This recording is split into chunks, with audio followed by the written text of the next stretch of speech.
Cyber Reapers. Hello, Cyber Reapers. I'm so excited to talk about this book today because I very much, it's, oh my gosh, there's so much. I loved this book, by the way, just as a heads up, so I am going to talk about it quite a bit, as I do for all the books on this channel. As a heads up though, this one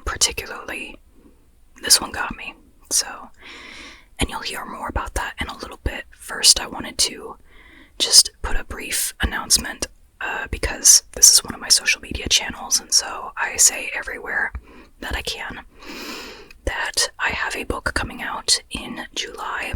It is a young adult science fiction thriller, so if that sounds appealing, I would recommend either pre-ordering it or perhaps being an ARC reader for it, because every ARC reader I've had so far has absolutely loved it so far.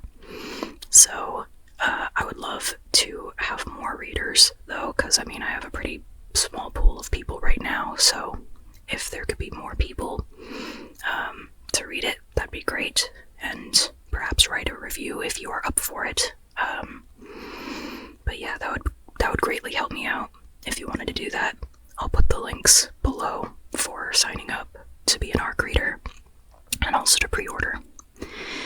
Also, if you are a returning person on this channel, you might notice that my headphones are a little different, and that might be the sound quality might be a little bit different, so I'm hoping it's a little better. But the problem was that I broke my previous headphones, so now this is the new situation. So I am trying to get better though with my sound quality as I produce more videos though, so hopefully it's for the better, and if not, maybe it'll just be a little, I'll get better, okay? I'm working on it. So yeah, that's all I wanted to say on that, and thank you for supporting me regardless by watching this. So regardless of like if you want to read my book or whatever, I get that it's not everybody's thing, and also just time limitations and stuff. So anyway, you want to hear about this book that that's in the title and also has this very lovely cover, right? Not my book, just to clarify, sorry. I'm jumping over now. We're going all fully into this book now, because this one got me. So, it's called Don't Let the Forest In, C.G. Drews. So, yeah. And I've got my notes over here just because I want to make sure I don't miss anything. Yeah. So, I have wanted to read this for a while now, for months, and because I put a budget limit on myself, a very, very strict budget limit on how many books I am allowed to buy, because of my current income, I essentially went, okay, I'm going to read a lot of library books, and that's what I've been doing recently. Pretty much almost all the books that you see me read and recommend, I'm pretty much getting them through the library, and that includes this one. This one had a long wait time, and I understand why, because it's a good one. Not to say that short wait times, you get what I mean. It has a lot of hype around this book. There's a lot of hype around this book, so that resulted in the long wait time, and the hype is correct. It deserves the hype, is what I'm saying.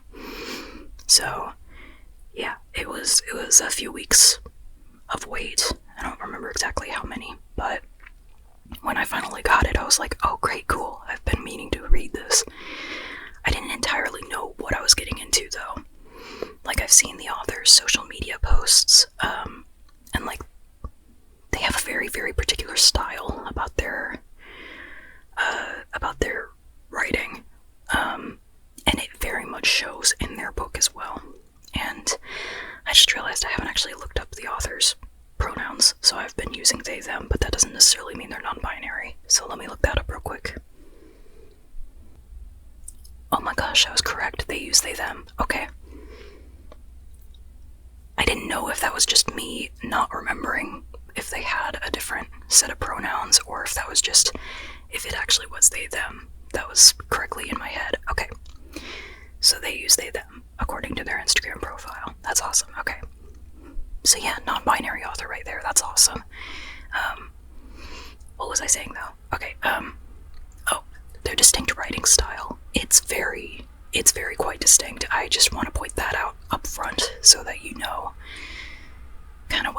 into with this book, because if you haven't heard about the hype of this book, I think there are some very specific things about it that make it very, very special.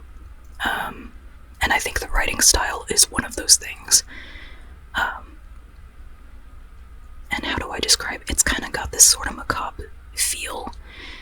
To clarify also, the story it's a horror book, so it's got monsters in it. And also even the book itself has illustrations of the monsters in it, and that's really neat. And it goes well with the story as well, since one of the characters is an artist who draws the monsters. So it's kind of like you're seeing the drawings that the character did of the monsters. And so it's a horror book, and it takes place at a boarding school. So it's dark academia, I believe it's advertised as that. And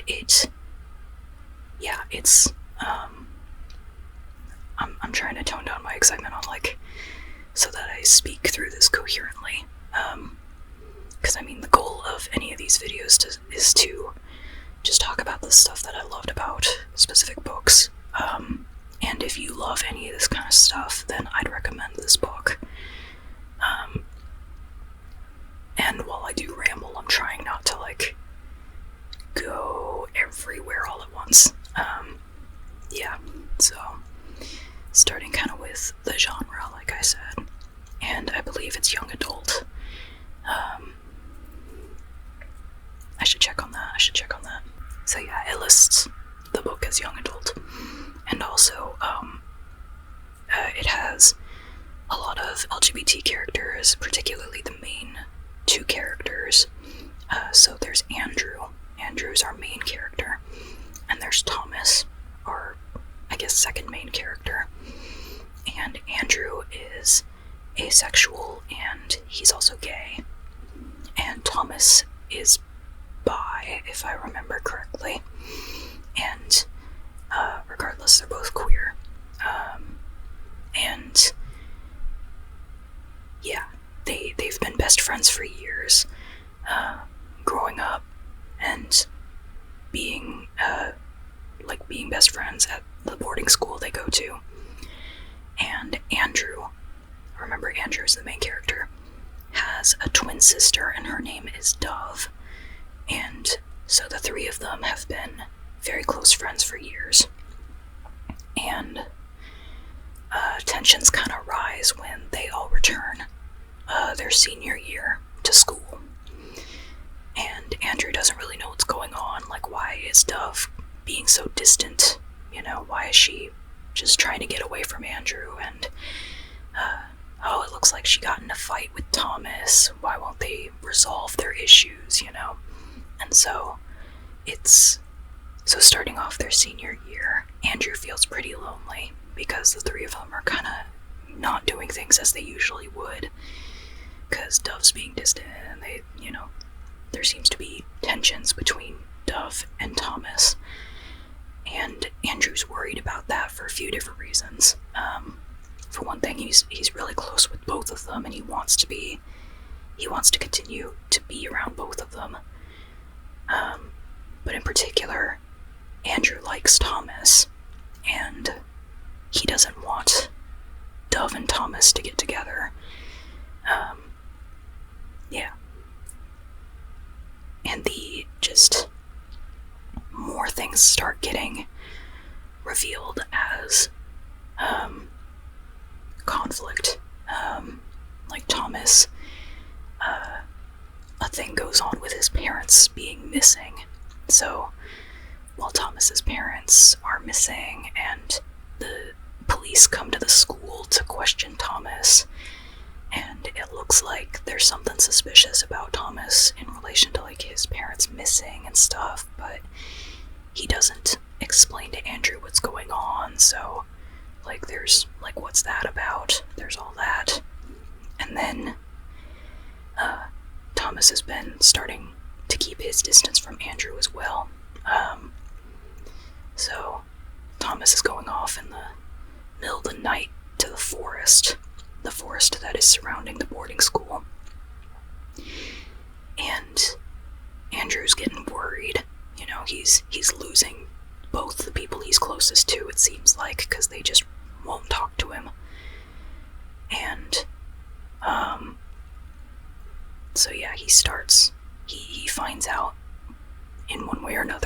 This is in the blurb, by the way, so I'm just essentially sticking to the blurb, what that reveals.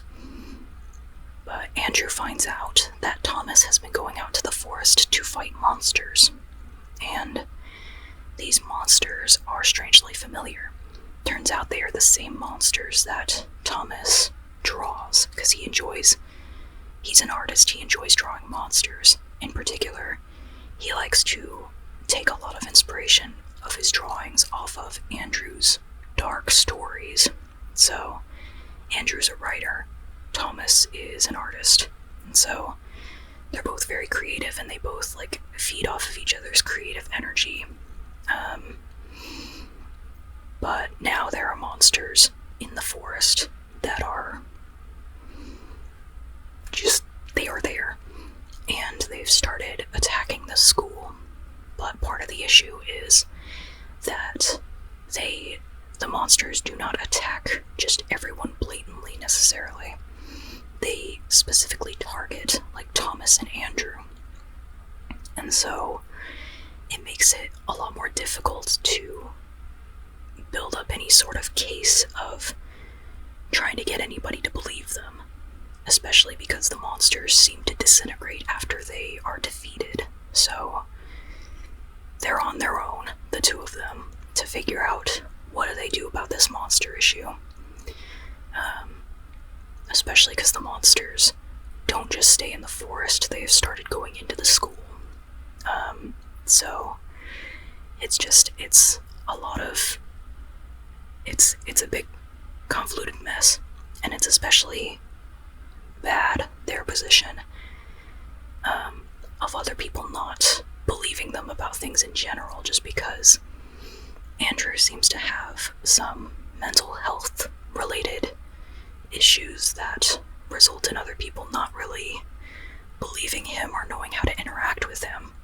And then Thomas, with the whole thing of his parents disappearing and him looking kind of suspicious in that case, and him just generally being a bit of a problem kid in school. As a result, other people don't really trust the two of them or believe them about things in general. So it's rough. And that results in a lot of tension and a lot of things for me to be agitated about throughout the entire story. Not only because the two of them are dealing with conflict from the outside of they are dealing with the monsters, and they are dealing with other people not believing them about just things in general, like their emotions, but they're also dealing with not knowing how to communicate about their feelings to each other. The tension that results because of that is insane. Yeah, especially because Andrew is kind of figuring out his asexuality, and he thinks that as a result he's not sure if Thomas would still love him without sex being part of the equation. And I mean, as an asexual person myself, that very much resonates with me. And I mean, in this case where they are very, very close already, it's Thomas and Dove, remember Dove is twin sister, are Andrew's lifeline, really. So it would be devastating if he were to lose either of them or both,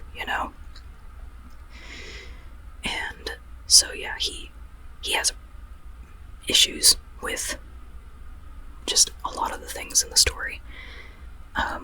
But even communicating feelings becomes something that's a high point of tension. And I love that the communication feels almost as tense and high stakes as the, killing monsters part. It all feels intense.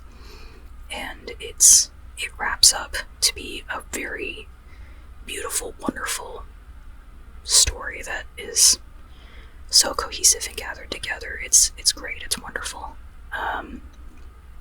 Yeah. So that is how I would describe it, as like the overall premise, or whatever you're getting into overall. That's Don't Let the Forest In. And the way that it's written too. I mentioned there's the illustrated drawings, and I mentioned the sort of macabre writing.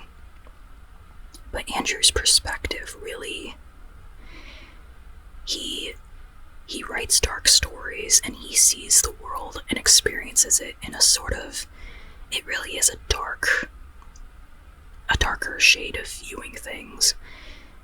And I don't think it's necessarily a more pessimistic way. It's just his descriptions of his feelings are very, like, they can be kind of leaning towards the grotesque. The way he describes his feelings, even the positive ones, are very,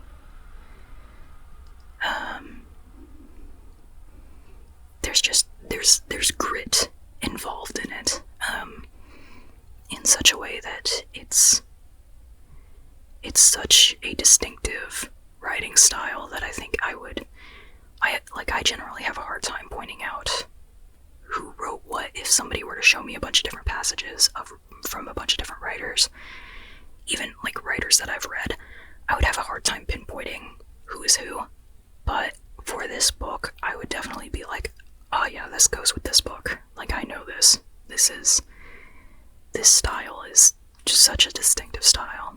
And it really goes well with the story. So, yeah, I very much enjoyed this book. And yeah, I just had to keep reading it too. I think I did read it in one sitting. And I just had to keep reading so that I'd know what happened in the end. The last few pages got me. They really did. So yeah, as a clarification, I'm not going to talk about spoilery stuff.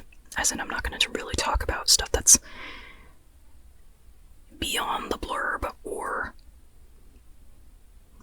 that I don't make vague. You know, I'm going to make anything that is beyond the blurb, I'm going to talk about it vaguely. But I will, like, and to where there's no spoilers, right? But I will say that there is a twist, and the twist got me. It really did. And I think it was such a satisfying twist that I really enjoyed it, because it made me go back through all the events of the book prior, and it made me think, and it made sense. It matched up with everything that happened, and it made everything seem completely different in a new light. So I very much loved how that was written. So if that sounds exciting to you, I very much recommend this book. And let's see, yeah. Trying to remember anything else that's like fun stuff you might want to know about to get you hooked on the idea of this book. There's a couple of rambly things that I just think were kind of interesting. I don't often dream of books or characters from books. They don't usually enter my dreams. I've had it happen maybe a few times, you know, but out of all the books that I've read, it's virtually, there's not many where that happens.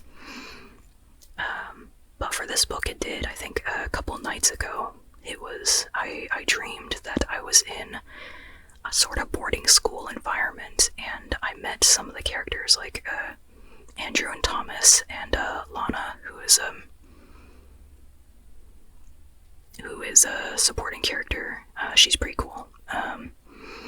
And it was just really, I don't know how to better describe it. It was sort of a mix of the book and my college experiences, particularly in my senior year, where I was like working on a studio art thesis. So that felt like an interesting blend of conflict, of like, oh, there's monsters, also Thesis. Fighting my own monsters, I guess, in a way. But yeah, that was just fun. And I know that doesn't really mean anything much, I don't think, in terms of the book itself. Maybe the book felt like I had a connection with the characters so much that I went, oh wow, I'm gonna use those characters as symbolism in my dream, you know? I don't know what exactly that means, but in case it means anything, just letting you know, because I thought that was kind of neat. I think the last time I had characters appear in a dream, it was actually fairly recently. When did I read The Kindred by Alicia Dow? Because I think it was either characters from that book or characters from one of Alicia Dow's other books, and I read all three in the span of a few weeks. So it could have been characters from any one of those books. I don't really remember who it was, but I do remember it was from one of those stories, and so I thought that was neat. But it wasn't quite as immersive. I think the characters just kind of appeared. Yeah. I'm just looking at my notes real quick. Yeah, I think I did largely actually say already what I intended to say. I really bulldozed through most of my points that I wrote down, at least. I think also I might say as well that if I haven't indicated this already, Andrew and Thomas have such a connection that is almost sort of an obsessive sort of love for each other. And I don't think it's a bad thing. I think it was wonderful to read. And it just is this sort of this I would kill for you kind of obsessive love. And I haven't really seen that in cases of contemporary or young adult contemporary in particular. But I think I really liked how it paired well with the horror elements and the monsters and just everything, the mental health stuff that came up, that I won't dive into because I think that does kind of get into spoiler territory. But just know that there is mental health related stuff in the book. And yeah, I think there were wonderful layers of darkness in the atmosphere and ambiance and the characters and everything that felt very real, even with the monstery elements of the book. And to be honest, I was actually more afraid for the characters in the emotional sense of how they were interacting with each other, more than I was afraid of them versus the monsters, even though of course the monsters were scary and it heightened the sense of urgency and everything in the plot. But it was really the connections between the characters that just made the story so gripping. So yeah, I highly recommend it for everything that I said. And I really look forward to reading more of C.G. Drew's work, because I think Hazelthorne is maybe the title of their next one, and then I think they've got another one in the works.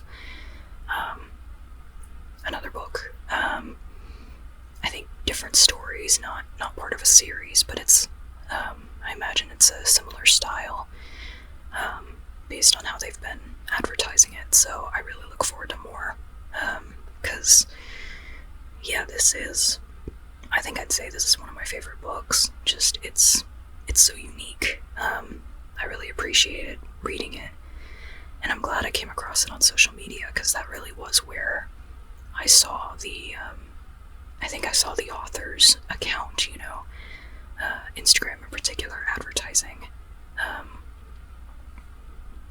the book, and I was hooked by the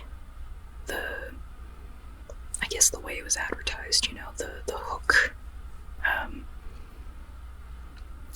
describe that? Like in marketing on social media, there will often be like a hook line, and then here's the book, that kind of thing, or those kind of posts.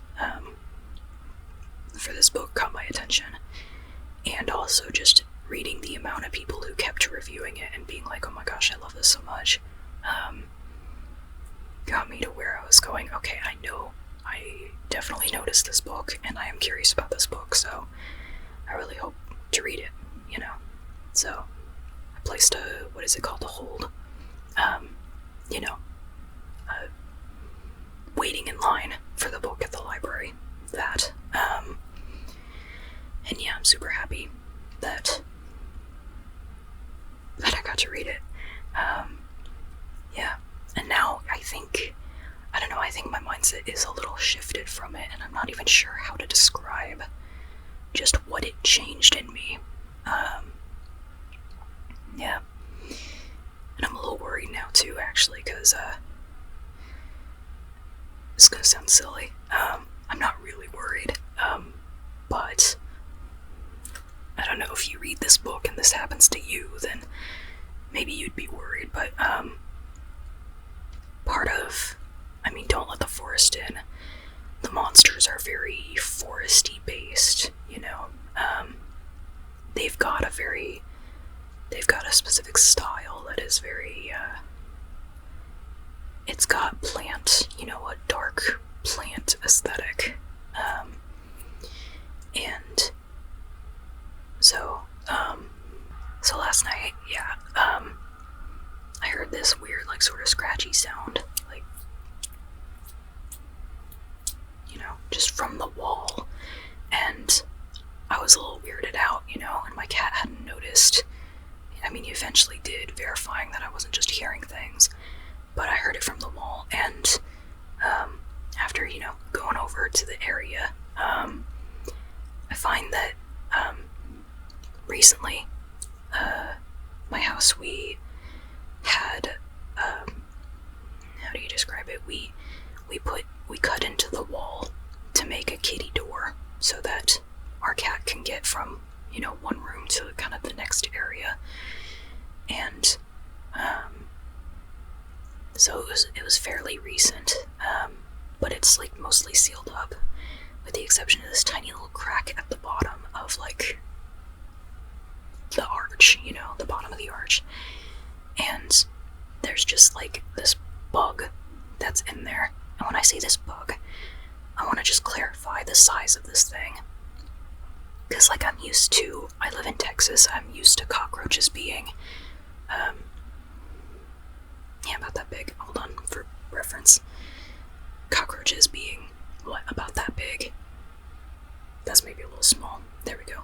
A little bigger, and they can fly, I'm used to cockroaches like that, right? But keeping in mind the cockroaches maybe, or usual cockroaches like this big, whatever that was in that wall was insane.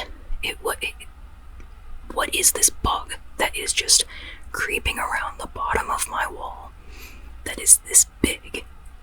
Like, what is this? And of course I didn't recognize it either. It looked sort of like a beetle, I guess. Yeah, and my dad didn't recognize it either.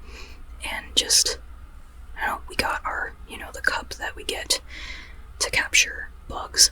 Usually it's spiders. We've captured 40, 50 spiders and brought them outside. You take the cup, you put it over them, slide the paper under, and then you set them free outside. We've done that for a lot of spiders. We've used it for a lizard or two, because I'm bad at picking up the lizard, apparently, and not letting them wiggle free. And I think we've rescued a bee with the cup as well. And also an unidentifiable being. To clarify, we've rescued an unidentifiable being before. This is the second one. I don't know what this bug was, but it was huge, it was weird. And we were like, okay, here we go, we're just gonna take you outside now. And when I tell you, when we had to get this bug out with a wooden stick too, because it tried to climb under the house again, because there's that arch. It climbed under the house. We had to fish it out and then capture it in the cup, and that's when we saw actually how big it was, because it was only partially sticking out before. Anyway, but now I'm like going, I just read Don't Let the Forest In, and now there's like this unidentifiable bug being that is crawling around inside my walls. I don't know, I think we might have let the forest in. Well, anyway though, hopefully not, because, again, the descriptions are kind of a bit dark, horror, rot, grotesque, all of that mixed in when it comes to, like, especially later on in the book when you read some of the stuff that happens, it's,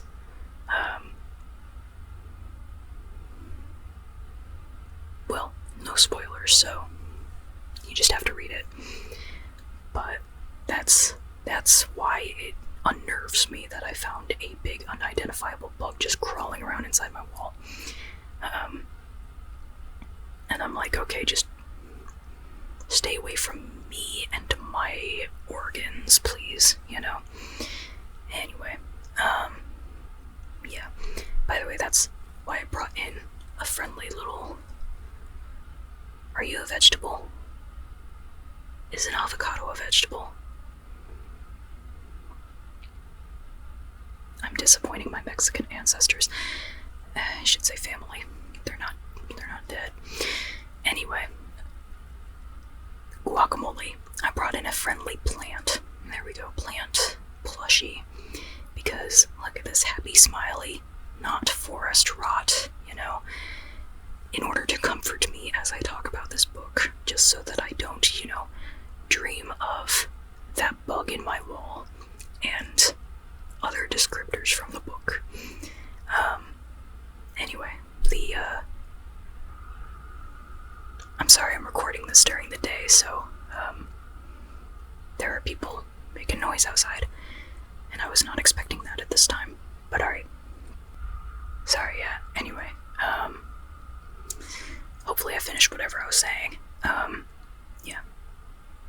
So, I brought in happy little plant plushie, because, this plant plushie's not gonna hurt you. Not like some of the plant monstery beings in that book, so, yeah.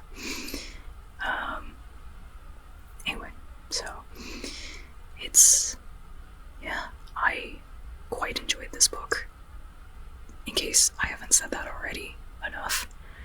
I'm actually getting kind of flustered and not knowing what else to say. I really just highly recommend you read it.